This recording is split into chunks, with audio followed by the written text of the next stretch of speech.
I think as I mentioned that we have to monitor how long this will continue. That's number one thing. And secondly, if it goes on, I think we need to call for help. That's for sure.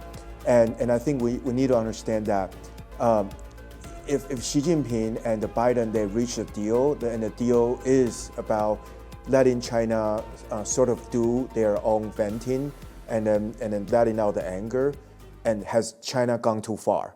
And we have to ask that how far can we bear the consequences?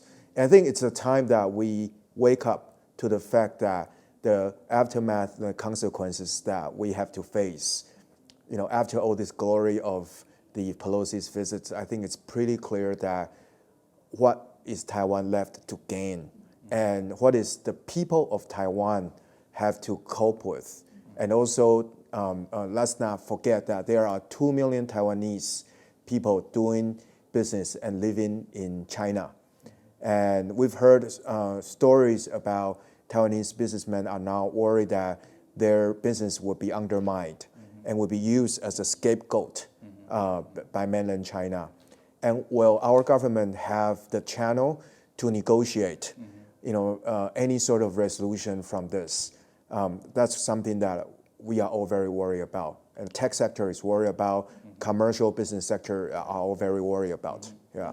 Yes, I totally agree with that, especially in the past, especially under Hu Jintao, the former president of PRC. He actually adopted 2 ways dealing with Taiwan, sweeten the deal and also harden the stick.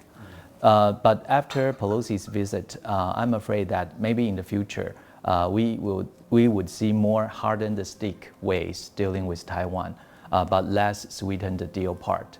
So this would constitute a big challenge to the Taiwanese government as well. Yeah, one more thing on the U.S. and China relationships. I think this after Pelosi's visits, this is a big erosion to the already fragile and weak U.S. and China trust. And you could say that it's back to almost zero right now. And since Biden took office, Xi Jinping and Biden have been talking for 3 or 4 times. And I think that... And most recently just...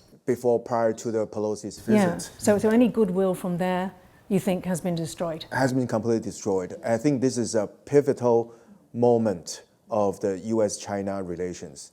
And this could even escalate it to a collision course. Right. If there was a mistake on either side, the potential for mistake is very high. Do you think that, taking on another angle, do you think this could actually backfire for China in perhaps showing the world its overly aggressive bullying behavior towards Taiwan? Yes, I think this is totally bad for China's national image around the world, especially the Chinese government, the Foreign Ministry of Foreign Affairs.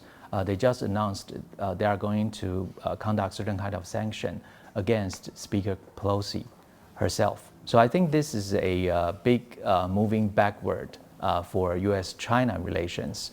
And this is quite unique because this is not the first time the Chinese government did this kind of sanction against politicians or statesmen from a given country. They did so to the Trump administration toward the end of its days in the office. But this is unique because Speaker Pelosi, right now, she is still the Speaker of the United States, the House of Representatives. So this is the current senior official in the United States. So I would say this means a lot to the deterioration of the U.S.-China relation.